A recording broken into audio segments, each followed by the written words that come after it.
Assalomu alaykum bütün Toshkentdagi, O'zbekistondagi qarindoshlarım, Uyg'ur qarindoshlarım, O'zbek qarindoshlarım, oldimlarda kelayotgan yangi yilinglarni tabriklash uchun bu so'zimni sizlarga berdim.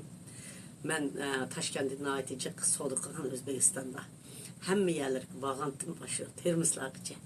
Shu yillarda hammanglar bilan ko'rishib turgan, shu vaqtda ko'rishgan barliq do'stlarim, hammanglarga salom. Hem yeni yılınlar mübarek olsun. Ben Rabia Kadir, Rabia Anan'la yeni yılını yaxşı ötküzüp sizler. Özbekistan yani Toshkentdeki Uygur Kültür Merkezi'ge yığılgan barlıq hanım kızlar ve farzandlar sizlerge muş aldığımızda kelyapatkan bir yeni yılınlarga utuq dileymen. Bütün arzu armanlarınla amelge aşsın, bütün muradınlarga yetinler. Üyanlarga boylik kelsin,